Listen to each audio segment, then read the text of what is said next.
This is Dan Price with Bigfoot Knows Karate, and you're listening to the Bigfoot Club Podcast, cryptid sports entertainment for life.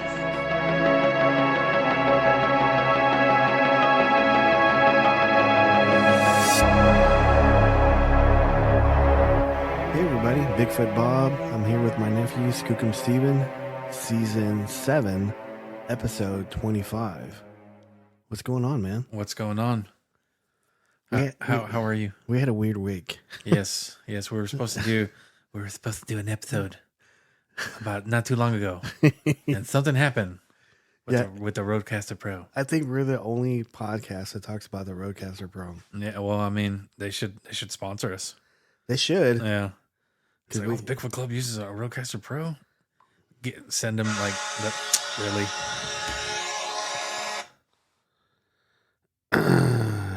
That's Luke. Jesus Christ, man. Let me turn this down. Yes, turn it off. Throw it across the room. Dear Lord. That was Luke Gross. Mm-hmm. He says, "What kind of t-shirts would you like to see? Can you wait after the podcast?" Yeah. Love you, Luke. Lucas is a good dude. Yes. Lucas Arthur Gross. Lag. Thank God he's not a gamer.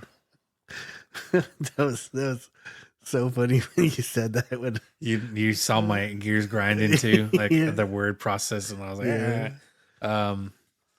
yeah. We were supposed to do an episode not too long ago, and then right on the spot, we had a week ago. We're supposed to. Right on the spot. We're like, okay, we're ready? No, we're not ready. What's going on? And then our Rodecaster Pro was like messing up. Yeah, it's weird because I did a firmware update, and whenever I did that, it just didn't recognize any SD card, and without the SD card, I can't record a show. Yeah. I mean, we could go live, but who wants that? Yeah, who does that? Who wants unedited, unfiltered stuff? who wants that? Unabridged. Yeah, so no, that kind of put a damper and a delayed schedule.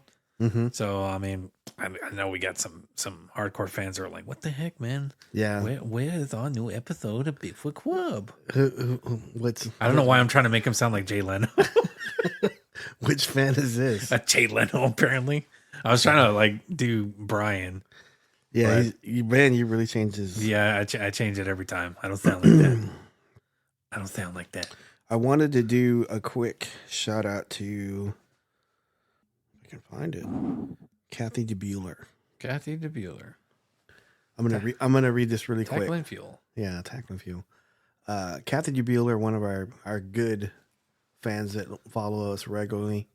She goes, "Hey Robert, hey Steven. Sorry it's been a while. Life's been extremely rough since." She goes, "Oh my God, I turned on your podcast to see y'all had Vic on the show. I didn't know y'all knew him. He's a sweetheart." I think it was a couple of years ago. I was working with my Elliott line in LDS genealogy site, and I couldn't get very very far back. That person that was that has me stuck was Ruth Cundiff. I've never heard that name before, Cundiff, before that other than Vic's. I've listened to his podcast for years, and after I found Ruth Cundiff, I've also wondered if Vic and I were distant relatives. That would be cool. I'm happy to see y'all venturing out other than cryptids. It's a very scary world out there. People think I'm crazy talking about that stuff, but one day people's eyes will be open. Love y'all, Kathy DeBueller. That's so sweet. She is a sweetheart. Yes. So Kathy, thank you so much. Thank you. But anyway, but yeah, I just want to do a quick shout out for her. So she's doing really good. So, So other than that, yeah. So what's been going on with you? Have you been streaming? No, not. I mean, I streamed here and there, but haven't been doing so recently. I'm trying to find a good game to stream that I'm feeling, because I feel like I'm like the last stream, like Skyrim. I was like, I played Skyrim so many times. Yeah. So you basically don't want to. Sorry, you don't want to stream a game that you've already done. Yeah, like I'm trying not to, because I'm like, I already know what's gonna happen. It's like, you know. Oh, that's nice of you. Yeah. So it's unless it's something that I completely forgot, and I was like, oh yeah, this happens here. I forgot. Yeah, I'm still trying to find a good game to stream. But other than that, no, that's about it. Well, I had some good news recently. Oh yeah? Yeah. So I went to the oncologist recently. Uh-huh. And I know we probably shouldn't talk, about our personal stuff, but it's a victory, and I'm pretty happy. So yeah. I went to the oncologist this past week, and he told me that I was free from cancer. So it's I'm pretty happy about that. Yeah. And would you just harp on that just a little bit more, explaining because I'm pretty sure. Wait, he had cancer? Yeah. So just kind of. Oh yeah. So about 4.5 years ago, I got cancer, 2021, and I was having a hard time, eating food or holding food down. So I went to go get tested, and I got cancer. So they removed it, and a little bit after that, I got the Guillain-Barré, and so I was on a long road of recovery. So after that surgery, they were wanting you to go through chemo. Yeah, too, right. Actually, I was supposed to do chemo before I got Guillain and Guillain-Barré, and then while I had Guillain-Barré, I was very numb, and the oncologist didn't want to do chemo because he felt that if he'd done chemo on me, I would have had permanent numbness throughout my whole body. Yeah. So they opted not to do it, even though that was kind of risky because they weren't sure if I still had cancer, if I had traces of it. Yeah. So I was actually risking a lot by not doing it. Yeah. But you know what? Deep down, I had thought to myself that I knew I didn't have cancer. Everybody was worried about it. Like I think some people were just on the back, idea thinking that, oh, we got to wait till we do cancer, but do all that stuff because I gotta walk, I gotta get better before I can do that. And so I started going back to the oncologist as soon as I started walking. Yeah. And so I was getting tested like every 3 months, either blood or doing a CAT scan. So I've been doing that. So just recently, he told me that if the cancer hadn't come back, then it's not going to come back. After like 4 or 5 years, it's not going to come back. So yeah, he told me that I was cancer free and that I'm going to come back in a year, so I can do a yearly checkup with him. So, yeah. So it's not 3 months anymore. It's a yearly checkup. Yeah, it's just so I'll be going back next December. So okay. So good news. Good news. Yeah. Good victory there. Yep. Have you had any paranormal stuff happen to you lately? Just the car thing. I think we talked about it already. Yeah, we did. But no, nothing too crazy. I was telling you, I go, man, I'm like, since it happened a little bit more frequently with that, I was like, I don't even know. Yeah. If I'm in a public place, I don't even know who's real now or who's, Yeah. That's like one of those things like from a movie. You just want to poke them, see if they're real. Yeah. So no, I haven't had any. Well, we talked about it on the last show, Mm-hmm. the Music Man. We were talking with Billy. Yeah. Billy Diamond Jr. Yes. Yes. We were talking about our incident when I my battery died over at 7-Eleven. Yeah. And, I went back the next day and I parked the exact same spot and I got out of the car. I didn't tell you this. So I was just snapping pictures as I was walking through there and I was snapping them over my shoulder. Right. Just to see if I could catch anything. I went back and looked. I didn't see anything. Yeah. No, it just happened to be that right moment where whoever that was leaning over and looking in the car. And you know what? You were like standing like you were giving him space. Really? You were like like you weren't in front of like your car. You were like, that's why I thought it was like a legit someone there helping you out. Yeah. So that's why I was like, oh, I'm just going to pull right here. Did he, I didn't ask you this. Did he look white, black, Hispanic? If you had to just think really quick and say. I would say Hispanic. Okay. And you know what was so weird is that he had the hat on, but you could still see like his hair, like the light was reflecting off his hair. So I thought that was like a baseball cap. Yeah, it was a baseball cap. It was a dark blue or maybe black baseball cap. Okay. So I just thought that was so odd. Yeah. I was like, oh, okay, cool. And that's why I stayed in the car, and you slowly walked to me, and I was like, who's helping you? And I was looking confused. I go, what? What are you talking about? I was like, who's helping? Someone was right there. Because I was going to tell you, I go, dude, you're going to get out of the car? What you're going to get out and help me or what? Yeah. No, I was like, oh, okay, cool. Someone's helping him. And all right, cool. I'll stay here. Just, that's why I didn't get out of the car. Yeah. It was definitely weird. But no, after that, like I haven't seen anything weird, which is good. Just kind of want it that way. Well, we really can't control that. I can. No, sir. Yeah. Nope. Mm-hmm. Sorry. Yeah. I'm gonna make it happen. So, anything else going on? The boys are okay? Blair? Sebastian is asleep in the man cave, which is the room next to ours. He's knocked out on the couch. Yeah, he was snoring pretty loud. Yeah. So he's been kind of whiny. Yesterday he twisted his ankle, sprained his ankle.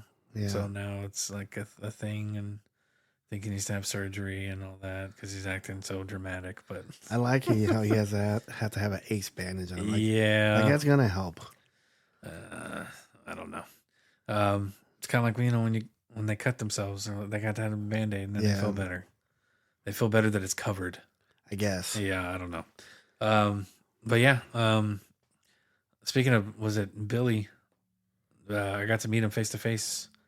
After that episode, we thought we didn't. You had your job. Won't say where or what. Yeah, we had like a Christmas. Yeah. For all the families. Yep. And you made it out there, and you got to meet Billy. Brought the boys. It was a fun time. It was a lot of cool events. I had good food. Yeah. I can't go wrong with Chick-fil-A. No, it was not Chick-fil-A. It was Raising Cane's. Raising Cane's. Yeah, and I just missed out on the crumble cookies, man. Yeah. Yeah. But yeah, no, it was fun, and I got to meet Billy. Yeah. I got to meet a lot of people there. Randy. Are you Randy? Are you Randy? Yeah. got to meet your boss, and you got to meet Jake the Quake. Yep. Other people. Yeah. It was a good time. It was a good time. Yeah, it was. There's a lot of work that day, man. It was I could tell you were tired. Yeah. You were running on fumes there. Yeah, it was a lot of walking. Yeah. I mean, I do a lot of walking already, but that event put a toll on me. Like I was in overdrive. Yep. Because like everybody was wanting stuff done, and then they were changing their mind. Yeah. And I had to change it back. And then it goes, oh, can you put it back the way it was? I go, okay.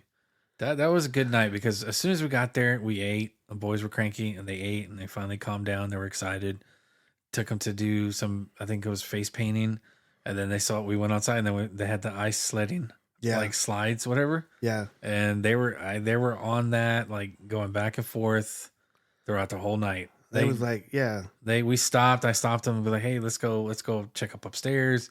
There's still stuff up there. Went up there. We did some arts and crafts with stockings, and then they were all like, we want to go back to, I was like, well, yeah. I mean, I figured they wanted to meet Santa, but that line was huge. Yeah, it was. And I was like, no, I'm not. It was funny because Santa was complaining about how hot it was up there. Really? Yeah, I had to adjust the temperature a couple times. You should have just made it snow. Yeah, he had a suit on. Well, I mean, he's Santa. Dear Lord. He had a suit on. What else do you want me to do? It was like, it wasn't hot. Mm-hmm. It just, he had a suit on. But anyway. Tell him to put a fan there. We actually did. Oh, there you go. See? Clayton took one up there, so. Yay. So, yeah, we went back downstairs and yeah, after we left, we came home maybe around 9. Mm-hmm. I think it was 9. Boys went to sleep like that. They were out the dough. Like that. They're like, out. As soon as their head touched the pillow, I think they were out before their head touched the pillow. Did they have school the next day? I think so, yeah. Oh, yeah. Yeah, because it wasn't a Sunday? No, we did it on a Thursday. Oh. It was Thursday. Was it Thursday? It was a Thursday night, yeah. So, yeah, they had school. But they fell asleep real quick. Can't beat that. That's like the best. Yeah. Yeah. So I think on this episode, since we didn't have we had a guest, Sam Sheridan was supposed to be on, but we had to because our technical difficulties, we had to switch back over to just doing just a show today. Yeah. So I wanted to do it on. I found this today, and I want to give it a props to the True Horror Stories of Texas.com. Mm-hmm. They had some really good stories on there. Yeah. Yeah, this one is I guess we're gonna read a couple and we're gonna talk about them. Which one would you gonna do first? I'm gonna start the Burleson Gargoyle. Oh, okay. I'll go ahead and I'll start that one. So this one's, how far is Burleson from here? It's not too far. It's like right up. That's like on the other side of Arlington. Wow. So this is the Burleson Gargoyle.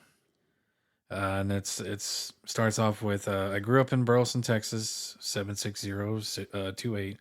So not far from where this happened. I decided to Google whether any reports had come about a flying human-like gargoyle that dove at us one night.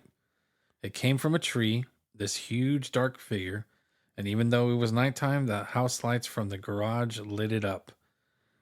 We were running, terrified, and the sound of its massive wings above us was so loud we ducked, thinking it was going to pick us up. This happened back in 1984. My ex-boyfriend, who still remembers it vividly, later joined the Marines and he eventually retired as a fire chief in the area. He doesn't waver in his story either. I'm not a demonologist, not because of that experience, but I've always wondered if anyone else saw it besides us. We never reported it because our own parents didn't quite know what to say. They kept insisting that it was just an owl, but we saw a human-sized creature with dark skin, and its wings sounded like what I imagine a pterodactyl would have sounded like. Unbelievably scary. Now, as an empath demonologist, I've encountered a demon that seems similar, but it was within a person, and only I could see it. However, others could hear her howl. Another demonologist once told me that there are such things as werewolves, but this thing had a wingspan way larger than any costume wings. It was massive. I'm 56 now, and I could still hear that sound above my head like it happened yesterday. It truly felt like we were about to be taken. So terrifying at that time. And Stephanie D. Wow. So it went from a sound like a cryptid to a demon. Yeah. So what do you think on that? There's some stories. There's some stories from. I know. I don't ever talk about other websites. I mean, other podcasts. There's other podcasts in Texas. The guy Josh Turner, he's got some flying humanoid stories. Mm-hmm. But it sounds like this one. I would say, since she's now a demonologist and she's an empath, that she's always probably been like a empath, Mm-hmm. and maybe conjured this thing because she saw it. Her boyfriend saw it. Yeah. Well, she didn't say that he saw it. She just said that he remembers it, right? Yeah.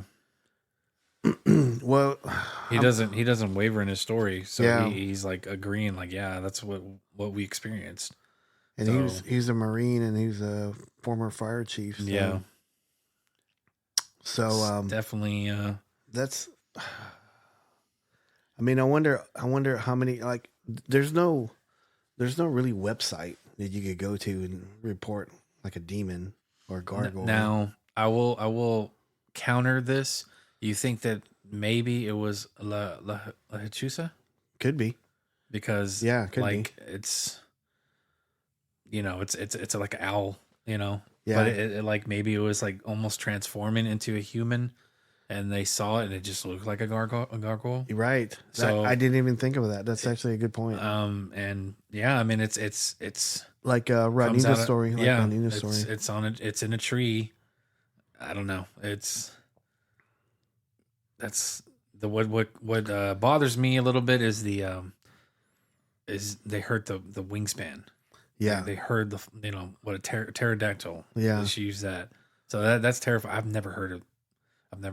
I can only go off by Jurassic Park.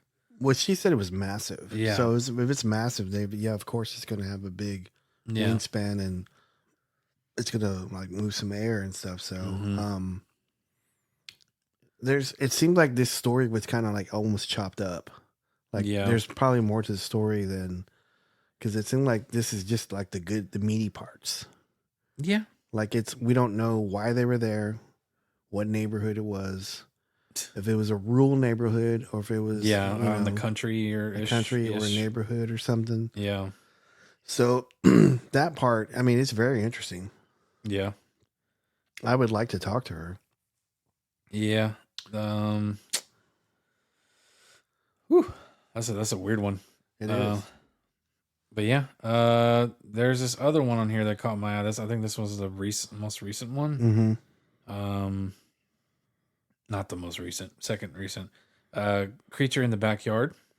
Oh yeah, that one is in Mission, Texas. Like what's way down in the border. It's kind of close over there by Laredo, isn't it? Yeah, it's way down. It's way down in almost the corner of Texas. Oh yeah, there's some shit down there. Probably some scary shit. Mm-hmm. So this one was what? What's the date on this one? October. This one was posted October 27th of this year. But it looks like they post it, but it happened like years ago, right? From the story. So, here's a story what happened to me, and I swear what I saw was real. This took place sometime between 2010 and 2013 on my birthday in Mission, Texas. I had thrown a huge party that night, and lots of guests came over. I lived in a small apartment, so only a few people stayed overnight. I gave up my room for my relatives while my brother and friend and I slept in the living room. My parents and a couple of cousins stayed in my parents' room. Around 4 a.m., I woke up to use the bathroom. On my way back, for some reason, I decided to peek into my parents' room. Their room has two windows facing outside, but one of them right next to their bed looks directly into their backyard.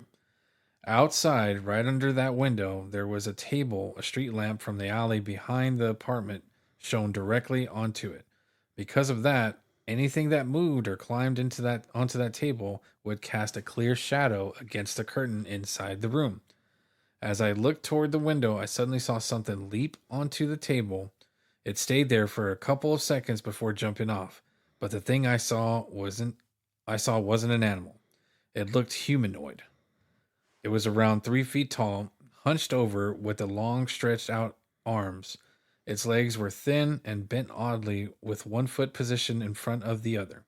Then, in one quick motion, it leaped off the table just like a kangaroo would. I stood there frozen, unable to believe what I had just seen. Yes, it had been my birthday that day, but I was only about 14 to 16 years old. I didn't drink or I didn't smoke, and to this day I still don't know, so I know I was completely sober. What I saw was real. The best thing I can describe this creature is this. Imagine seeing Golem from the Lord of the Rings. That's interesting. Yeah, that is interesting. So he didn't see it per se, but he saw the shadow. Yeah. Okay. So what would... It said it casted a long shadow. Mm-hmm. So, but what he saw, it looked like he saw it in a way. So, yeah. But what was it? Don't know. Yeah. He was like 14, 16 years old. Yep. About that age, his hormones are kicking in pretty good. Yeah. His, it was, I don't know. I don't know about that one. That's definitely interesting though. Yeah, his hormones kick in and it's probably giving off a lot of energy. So it almost like it seemed like when he peeked into his parents' room, like on cue, it jumped onto the table. Mm. You know? Yeah. Like almost like so I think he may have for some reason he may have drawn it on there. He's drawn it toward him and was probably curious of his and I'm spitballing here. It's probably curious of his energy. Yeah. Yep. This next one, it just sounds scary. The story is she looked like my mother. Hold on, we're okay. September 14th of this year. But it looks like this happened kind of recently, 2 years ago. And this is in Edinburgh. Mm-hmm. Edinburgh of May 2023. This happened in May 2023. In our house, we've had different encounters with what we call scary stuff. But the most recent one was this past May. What the heck? What? in our house, we've had different encounters with what we call scary stuff. So this sounds like it's a very haunted house. Yeah, there's stuff going on. And there. it sounds like it's like an everyday thing. Sounds very casual. Okay. Yeah. My father never believed any of these strange things we would see until it happened to him. He said it was around 2 to 3 a.m. Witching hour. Yep. My mom had gotten up to go to the restroom, and just seconds later, he saw her return, or at least he thought it was her. The room was completely dark, the only light coming from the moon through the window. He said he saw a woman who looked exactly like my mother walk into the room. Surprised, he asked, "Oh God, the voy fuiste al baño?" Yeah. That fast he went into the restroom. She gave no reply. He was lying on his side with his back toward my mother's side of the bed when he felt her get into the bed and wrap an arm around him. A few minutes later, the bedroom door opened, and that's when his real wife walked in. Startled, he quickly turned to look, but no one was in the bed behind him. When he asked my mom if she had just come from the restroom, she said yes. He didn't tell her what had just happened to him until the morning. That same night in our room, my husband and I were asleep in complete darkness when he suddenly told me to turn on the light. I grabbed my phone and turned on the flashlight, but there was nothing there. I thought maybe he had felt a bug, but he told me that he had felt someone grab his arm and pull him. He was so scared that he ended up sleeping with the lights on. The next day, while we were having a barbecue, my dad shared what had happened to him. We were shocked because it turned out my husband had experienced something on the very same night. Anonymous. That one was weird. Creepy. Yeah. But weird. My mom's grandfather used to work over in the coal mines. It was here in Texas. I can't think of the name of it right now, but he had a story similar to that one. Mm-hmm. He was he was working a late shift, and he came home and his wife was already in bed. Mm-hmm. And then he went to bed too, and as he lay down, an arm came over to hug him, and it was a hairy arm, hairier than normal. Oh. And he touched it, and then jumped up, and then it was gone. That's weird. Yeah, and I remember Grandma telling me this story, and then he would go to the mines he'd have a real late shift, and he would see a lady floating. At first, he was walking down the trail as he's walking toward the mines, because they lived in these housing real close to the mines. Mm-hmm. And so he saw her, and he told her in Spanish, "Are you spreading rumors?" Because that's what they did back then. Because I guess a lot of women didn't work way early in the 1800s, early 1900s, and he saw that she was floating. So he saw a lot of stuff. Wow. So I think he was like an empath, but he had something similar to this. That's creepy. The hairy arm. I think that was something else. Yeah. So I think this is in Edinburgh. So I mean, there's a lot of lore down there. Yep. Very interesting. Yep. What's the next one you're gonna do? I'm gonna do the possessed ball, because why not? The possessed ball. Okay. I'm trying to pull it up, and it's okay. This is in Mission. Also in Mission. That's wow. That's the one of that cryptid in the backyard. Yeah. So this story starts off with, "Hi there.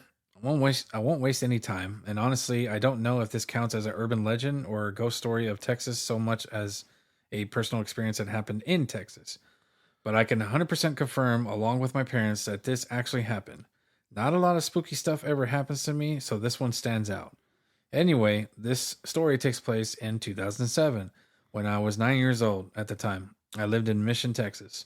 One night, my mom came home from after being out at a dinner party with some colleagues and friends. When she walked in, she was carrying this wooden ball wrapped in paper. Now, this ball was about the size of a coconut, and it looked like some kind of decorative sphere you'd find in a display in Grandma's house in the 90s. It was light brown with faint paintings of angels and cherubs along with depictions of heaven. Everything done in earthy tones of beige, brown, and yellow. She immediately sat me and my sister down, and in her most serious tone explained that she had gotten this wooden orb. That's weird. Wooden orb from a friend who told us who had picked it up during a trip in Mexico. She told us, "You two need to be very careful with this. This is not a toy. This ball has its own power, and only I am allowed to touch it. If you touch it, you'll mess up its energy, or worse, it might hurt you. Spirits live inside it." What parent says that? Yeah. Then she made us promise not to mess with it. Now, my mom taught Sunday school. That's really? Okay. My mom taught Sunday school and had already warned us about things like Ouija boards. Plus, I was already into horror movies and games like Silent Hill, The Suffering, Alone in the Dark, etc. So to me, this all made perfect sense. And honestly, I probably thought it was kind of cool at the time. I still do, by the way. One important thing to mention is that my mom is a Methodist Christian, so she tended to steer clear of curanderas, santeria, Yeah. Or anything that smelled even remotely of witchcraft. She never would have willingly brought something like that into the house. In fact, she told me she thought the ball was ugly, but I guess since it was a gift from her friend, she reluctantly accepted it. At first, she placed it in her office where it just sat on the desk, no pedestal, nothing special. Everything was fine for a while, no weird incidents. But then one morning around 7 a.m., while both parents were still asleep, my sister woke me up and told me to come look at my mom's office. The door was wide open. My sister and I just stood there staring at the wooden orb on my mom's desk. Only it just wasn't sitting there. And the faint morning light, the ball was gently rolling from side to side on the desk. Now, I know what you're thinking. It's a ball. Of course, it would roll. But here's the thing. No one had touched it. Both of our cats refused to go near it, and the fan was off. Yet it was moving, and not in a natural way. It would roll to one side, stop at the same exact spot every time, then roll back to the other way at the same speed. My sister and I just watched in silence until I finally asked, "What's wrong with it?" In the most nonchalant tone, my sister said, "It's evil. That's why we can't touch it. If you touch it, you'll get possessed." To this day, I have no idea where she got that from, but I just rolled with it, no pun intended, and went downstairs to watch cartoons, fully accepting that we had a haunted evil ball in the house. Months later, my mom told us she didn't like having the ball in her office anymore because she could feel a negative energy coming from it. So she moved it into her bedroom instead. Oh, that's a good place. Okay. Looking back, I have no idea why she would move it where she slept. Maybe so she and my dad could feel the negative vibes together? Question mark? Anyway, one day when my parents were out, I decided to sneak into there and check out the ball for myself. When I walked in, I saw that my mom had placed the ball inside a wide mouth vase to hold it in place so it couldn't roll. Smart. Yep. She must have done that after telling us she once saw it moving on its own. I knew I wasn't supposed to touch it, but not even the threat of possession could keep my curiosity at bay. I lifted the ball out of the vase. The material felt like soft, hollow wood. It was surprisingly light, and it seemed really delicate. Like if I squeezed too hard, it would crack or shatter. I placed it on the nightstand to get a better look. I also noticed something weird. It didn't roll away. It just sat there like it was magnetized. Finally, I decided to give it a little nudge. It didn't roll normally. It lightly rocked from side to side, then settled back into this exact same spot I had placed it. The best way I can describe it is like flicking one of those springy door stoppers. It would wobble left and right, and then it would come to rest. I didn't believe my eyes at first. Even I could tell you that there was something unnatural about the way it moved. So I poked at it again and again and again. The whole time I was giggling at the thought that I was messing with its power. I imagined some winged, pissed off incubus inside the hollow orb, annoyed at me for poking it. But every single time the ball did its same weird jerky routine, moving in this strange controlled way. Finally, I put it back in the vase and went about my day. Now, I'd love to say that this story has some crazy, terrifying ending, but it doesn't. Eventually, my mom and sister and dad got too creeped out by the ball. One day, my mom just tossed it out in the dumpster on trash day. Years later, I still bring up the story with my mom because it was such a weird occurrence that we all just kind of brushed it off. She still doesn't like talking about it because it creeps her out. I tried asking her where her friend got it, and she said it was from a strange witchcraft shop in Monterrey, Mexico. To this day, I'm still looking for that ball because honestly, I want one. I'd keep it as a pet. Oh my God. I even asked my mom if she ever knew what it was called, but she never found out. My sister just called it the possessed ball. My mom called it the ugly demonic ball, but me, I just called it cool. It was supposed to bring its own owner good energy, so I don't think it was intended to be evil, but I guess this one was defective. So if any of y'all know what this ball might be or where I can find one, please let me know. Okay. This person, He's pretty funny. he's funny, but it's like I don't know. There's some people that just have good energy. It makes me wonder that his good energy was so innocent and so nonchalant that no matter how negative the ball was, it just couldn't roll it out of its bad side, or roll it. I don't know. It's weird because he touched the ball. Yeah. He picked it up. He was messing with it. But how evil is a ball that has angels and cherubs on it? I don't know. In heaven. It's maybe they trapped something in it. Maybe. It's possible. But I thought it was kind of curious that he said that his mom was a Southern She was a Methodist Christian. Methodist Christian. Taught Sunday school. Taught Sunday school, and she didn't like witchery, but she accepted this witchery thing. Yeah. Because I guess of the artwork. I mean, you wouldn't think nothing of it being bad, but that the cat's not going near it. That's a good sign. That's a sign that it is what they were thinking. It was possessed, or yeah. I don't know. That's just, I've never heard of that. I've never heard of a story like that either. How he was just so like, I kind of want one. Keep it as a pet. That's how he sounded like to me. Oh yeah. He's a gamer. Yeah, he knew about Silent Hill. So if he knew about Silent Hill, he would have tried to see if there was like a puzzle on it and try to figure out to see if it would open it. But who would want to open that? Mm-hmm. And I think you're right. Maybe it did trap something bad there.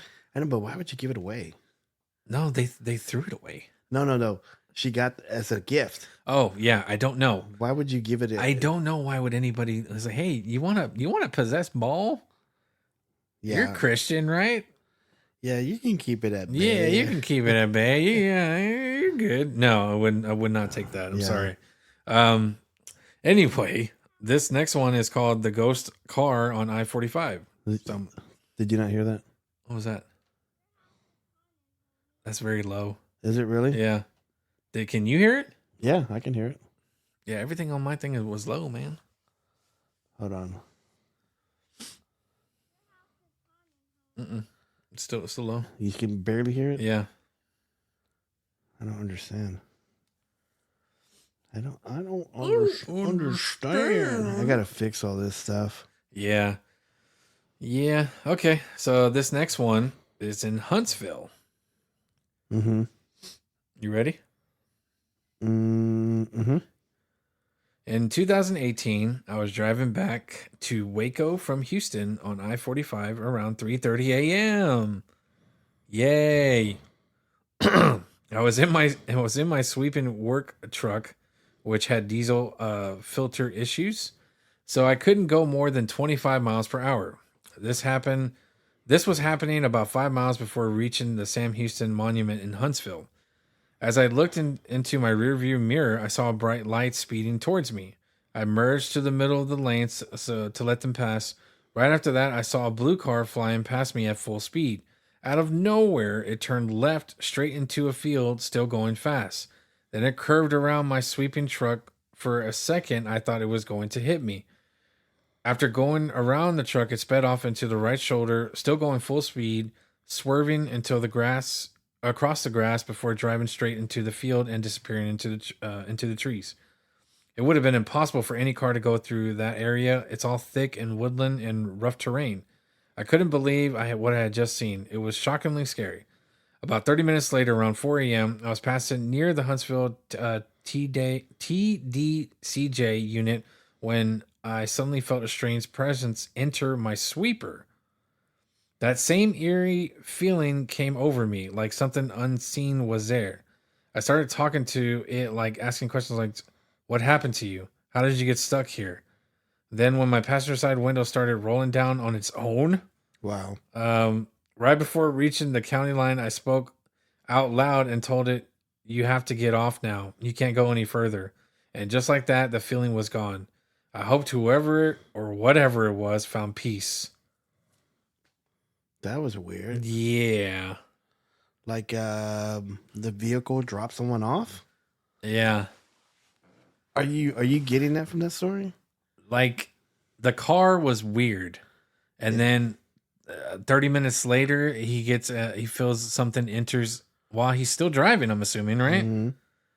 And it's like he knew that it was not, like, it's not alive, so he started talking to it. That's weird. It feels like this person has gone through this before. Mm-hmm. I'm not getting, like, these last two stories were a little weird. This one, the kid thought the ball was cool and was demonic. Yeah. And this one's all like, His truck couldn't go very fast. Yeah. And he's like, well, you can't ride with me anymore. You gotta get off. There's a lot of stories on I-45 though. Yeah. Yeah. Because I can tell you from experience, because I know I've told you the story about when I was a kid. I was driving with grandma and her mom, mm-hmm. or your great grandma, and like an aunt and uncle, Uh-huh. and we were driving to Mexico, and we were going down I-45 to Mexico, and it was like we had just passed Houston, and then as soon as we got past that, it gets to like a 2-lane road as you get closer to Mexico, and it's like really dark. There's no street lights out there, nothing, and there was like I want to say there were nuns. There were like 3 nuns hitchhiking in the middle of nowhere, and they were smiling. And I remember getting down, and my grandmother was yelling at my uncle to not. He wanted to stop, Mm-hmm. and she was yelling at him not to stop. I was like 7. Yeah. And my mom, I was trying to look over because we were in the station wagon. I was in the back, and I was trying to peek over because I had heard them talking about what they were approaching. And my mom grabbed my head and pushed me down, and she said, "Stay down, baby." And and I could feel the vehicle slowing down, and then it sped up because he wanted to stop and see who they were, and my grandmother didn't want to do that. It's just, you don't do that. No. I don't care, man. Like, I'm sorry. It's just they have to. If it was a real person out there, they would understand. Like, hey, this doesn't look right. Obviously, no one's gonna pull over, But yeah, and if they're smiling, yeah, it's just like at that time, my uncle was not one of my favorite uncles, and he was not a God person at that time. Yeah, and so he was just curious. Now, I would ask, what would have happened if you would have seen it? I don't know. There was something about grandma's like making you like not see that because probably what you saw was like unearthly. Maybe not for you to like, how old are you? I was 7. So you probably couldn't process what you would have seen. I had overheard them speaking in Spanish and in English, what they were coming up on, because he was driving pretty fast. And I was just like laying on my back, and I felt the vehicle slow down. So anytime the vehicle slowed down, I would get up and look.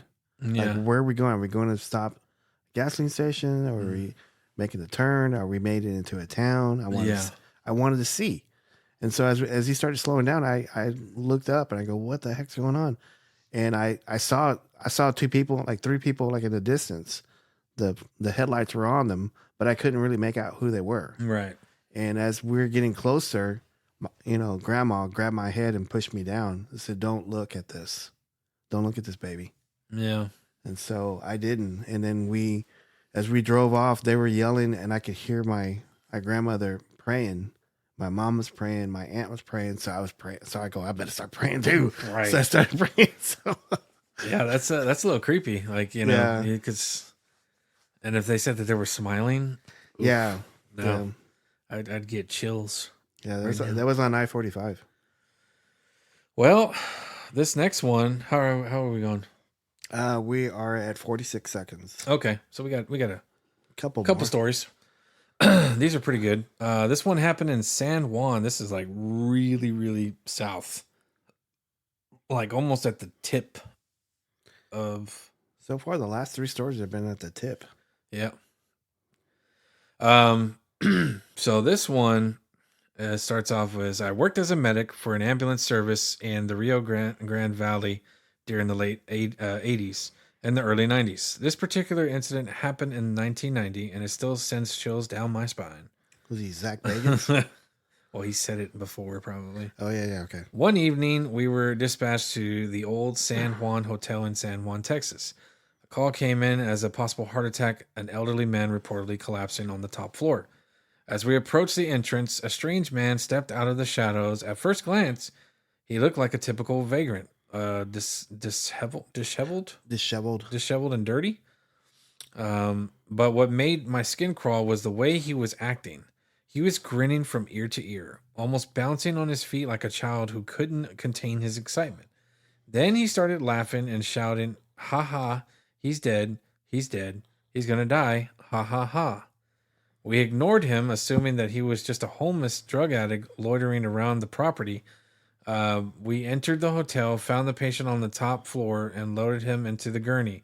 When we exited, a strange man was gone. Moments later, we were in the ambulance racing to the hospital. After turning the patient over to the ER staff, we went back to cleaning the rig, business as usual. That's when it happened. Over the radio, through static, came a voice. That same gleeful, taunting tone we'd heard outside the San Juan Hotel. Ha ha, he's gonna die, or he's dead, he's gonna die, ha ha ha. We froze. My partner and I stared at each other. At first, we thought it had to be a prank. Maybe our supervisor was messing with us. But when he radioed in moments later, angry and confused, demanding that we stop fooling around, the blood drained from my face. We explained that it wasn't us. He swore it wasn't him either. There was no way that vagrant could have accessed our radio frequency, none at all.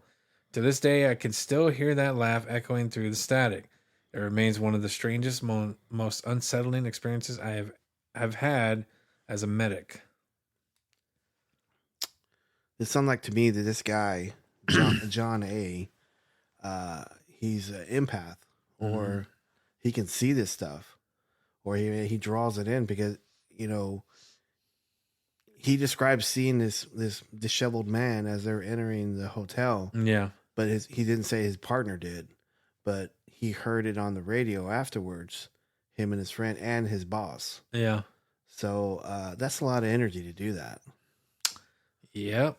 What I want to know is, I don't know, like, did he possess the car, the entity, or did it enter the car unseen and just followed them all the way to access the radio? He's probably tied into the guy that died. Because he's like happy he died. It could be, and I'm super reaching here. It could be that guy that died was tied into that vagrant's death. Yeah. And then as they transferred the body, then his energy went with him. Mm-hmm.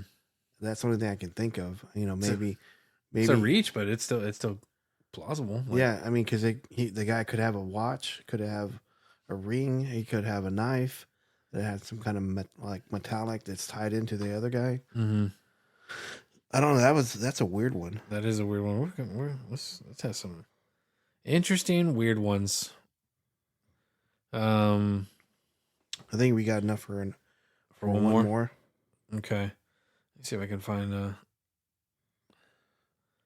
What about the Phantoms and Hanger and the Doppelganger of Love Field?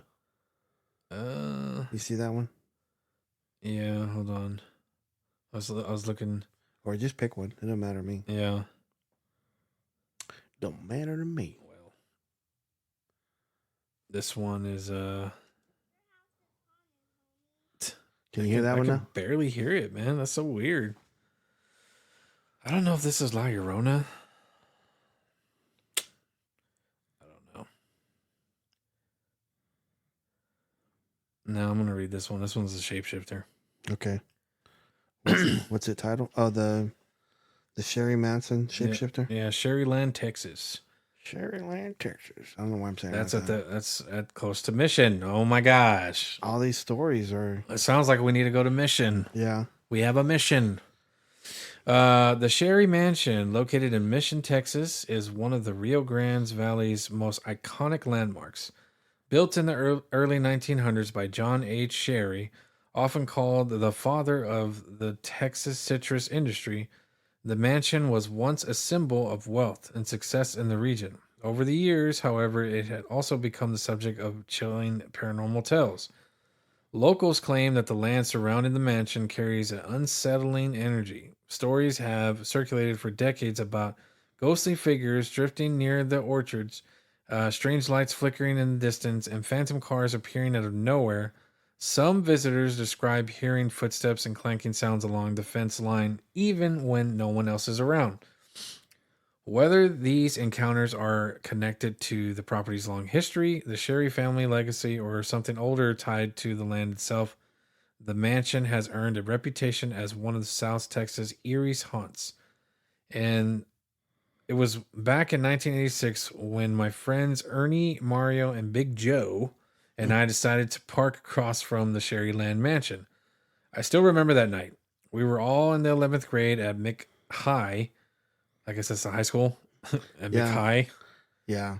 We were drinking by the fence line near the orchards where you could see a dirt road. So they were drinking. Yeah. Okay. There weren't any street lights, but the moon was bright that night. We were jamming to music and we were drinking when suddenly we heard some clanking noises. We lowered the music and saw a lantern and a white figure moving swiftly towards us from the road coming in from the side of the orchards. I shouted, "Let's get out of here." As we scrambled to get into Mario's car, the figure moved faster. And suddenly it transformed into a white dog racing towards us. I jumped through the open car window and remember yelling, "Did you guys see what happened to that old man?" Thinking back, I will never forget that moment. I've lived all my life here in McAllen, Texas, and I've had two other unexplained experiences, one at the old Edinburgh, Texas cemetery, and another where the McDonald's now stands at Pecan and Ware Road. There used to be a house there where my wife once lived. That's weird. Yeah. Why? It's like it got cut off. Why add all that stuff? You can. Yeah. That's okay. Art G. That's okay. That one was weird. It was weird, but I didn't get that satisfaction. So the guy in the lantern turns into a dog. Was it like a hellhound? I don't know. It was definitely trying to get the Phantoms in the Hangar. That's the one you were talking about, right? Yeah. That one. We're at 54 seconds. Okay, we can do one more. Okay. Okay. So this right here is called Phantoms in the Hangar, the Doppelganger of Love Field in Dallas, Texas.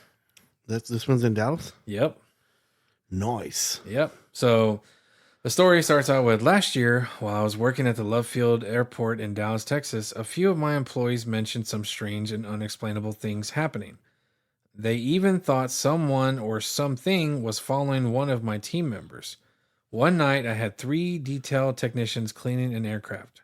Franklin was inside detailing the interior while Julio and Adrian were outside cleaning the exterior. Franklin started working in the rear of the plane where it was very dark except for a small work light he had on. About an hour into cleaning, Franklin said he was startled when he looked up and saw Julio at the other end of the plane, slightly bent over, staring at him. Julio's face was blank. His eyes had a look of emptiness, and he wore a strange smile. Franklin yelled out, "You scared me, Julio," but Julio said nothing. He just kept staring. Feeling uneasy, Franklin nervously joked, "I'll give you something to be afraid of. Come over here and help me clean the toilet." Julio remained silent, stood up straight, turned around, and walked out of the plane. Franklin thought it was odd and very uncharacteristic of Julio. Curious, Franklin went down the steps and saw Adrian wiping down the outer part of the doorway. He asked, "Where's Julio?" Adrian replied, "He's in the truck. He's been in there for about 30 minutes. Franklin, confused, said, "He was just in here a second ago acting weird and walked down the steps." Adrian insisted, "There's no way. Julio's been in the truck the whole time. He never walked by me because he's been feeling really sick." They both went to the truck to check on Julio, and when they got there, they found him in the back seat, bent over, clearly ill. They asked if he had been inside the plane. Julio replied, "No, I've been in the truck." When I was told about this incident, my first thought, it must have been a doppelganger. The word doppelganger is German and literally means double walker, like a ghost or a shadow version of yourself, and usually it's considered a bad omen. That night at the airport, we had to take Julio to the hospital. He was really sick. A doctor discharged him later that evening, but a few days after that, Julio told us something strange. He said he was sitting on his couch when his 7-year-old son walked into the room and asked, "Dad, how did you come in here so fast when you were just in the kitchen?" Julio told his son, I haven't been in the kitchen. I've been on the couch this whole time." His son insisted, "No, Dad, I saw you in the kitchen." Confused, Julio got up and checked, but there was no one there. When he and his son turned to walk back into the living room, Julio said he saw a man's figure walking down the hallway before disappearing. We detailed private jets at Love Field Airport in Dallas. We were working late one night, around 2 or 3 o'clock in the morning. We were in a hangar detailing an airplane parked near the CareFlight helicopter. It was me, Julio, and another team member. We broke for lunch, and one of the guys went inside the office to grab something to eat. Julio and I stayed outside with the aircraft. Okay. Julio wandered over to the helicopter, checking it out, when suddenly he heard the sound of children laughing and playing. He looked around the helicopter, expecting to see someone, but there was no one there. He came over to me and asked if I had heard anything. I told him no. As we were finishing up, we started gathering our materials to leave. When I went to grab my phone, it was gone. I asked the guys if they had picked it up, but they both said no. We searched everywhere, but we couldn't find it. Just as we were about to leave, I walked over to the helicopter, and there it was, on the floor. I asked them if they had moved it as a joke, but they both of them were scared, and they swore they hadn't. As we got back to the parking lot to say goodbye, I turned to Julio and thanked him for helping out. Just then, I saw someone behind him poking their head around his shoulder. I thought I was seeing things, so I dismissed it. Julio got into his truck and drove past us, but as his truck passed by, my helper and I saw someone sitting in the back seat. Terrified, I immediately called Julio and asked, "Is there anyone in your truck?" He said no. I told him, "Look in your rearview mirror," and when he did, he saw a figure of a little boy sitting in the back seat. After that night, we never worked in that hangar again. Later, we found out that the CareFlight helicopters are often used to transport patients from accidents, and some of them don't make it to the hospital alive.